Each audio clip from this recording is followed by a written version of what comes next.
पनीर चीज Cutlass मंडळी. आता बघा हे मी पीठ तयार करून घेतलेलं आहे. त्याला थोडं तेल लावून ठेवते. त्यानंतर आता आपण हे पनीर घ्यायचं आहे. 100 ग्राम पनीर आहे आणि 2 स्लाइस चीज आहे. हे दोन्ही मिक्स करायचं आपण. मिक्स करून घेऊया.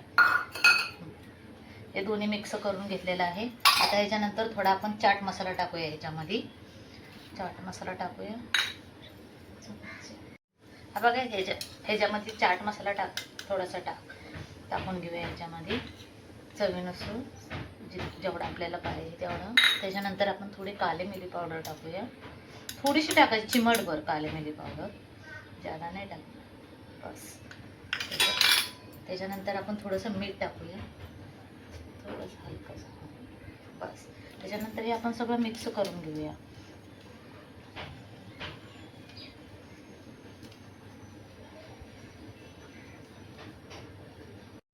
आता आपण हे मिक्स करून घेतलेलं आहे. आता ह्याच्यानंतर आपण त्या आट्याचे आपण गोळे करून घेऊया.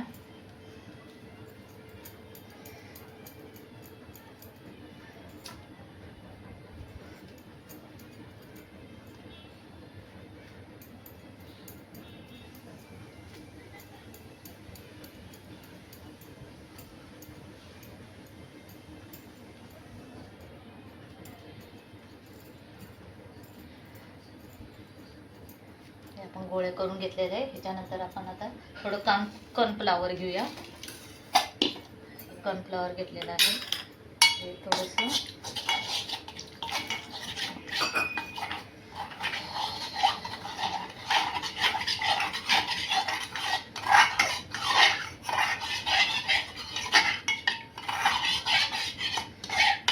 कॉर्नफ्लॉवर घेतलेलं आहे. त्यानंतर आता आपण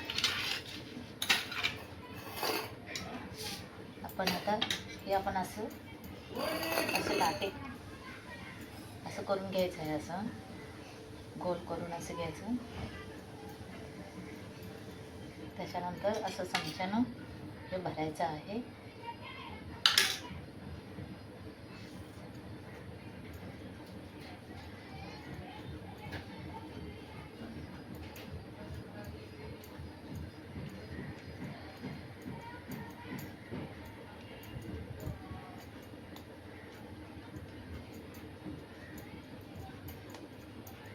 नाही, असा उभा आकार द्यायचा आहे त्याला.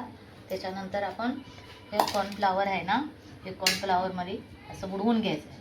त्याच्यानंतर कॉर्नफ्लॉवरमध्ये बुडवून त्याच्यानंतर असं ब्रेडवरनं सुका ब्रेड असं मिक्सरमध्ये वाटून घेतलेला ब्रेड आहे ना, हा सुका आपण असा करून आपण असं साईडला करून ठेवू. एकच साईडला असं करून ठेवत आहे.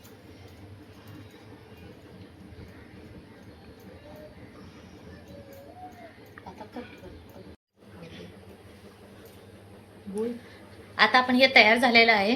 तर आपण आता हे फ्रीजमध्ये 5-10 मिनिट ठेवूया. त्याच्यानंतर आपण फ्राय करूया.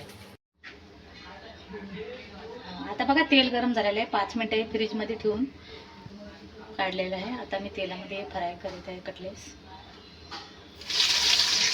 थोडंसं कडक तेलामध्ये फ्राय करायचं. लगेच पलटी मारायचं, करायचं नाही. थोडा वेळ जरा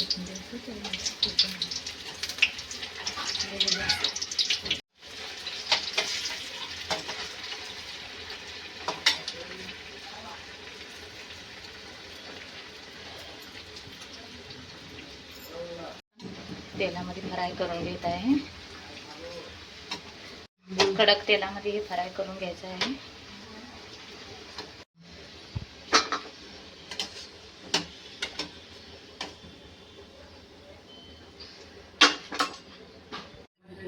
आता बघा पनीर चीज कटलेस तयार झालेला आहे. आता मी ह्याला थोडं मध्ये कापून घेत आहे. नक्की ट्राय करा. ही रेसिपी नक्की ट्राय करा तुम्ही. बघा कशी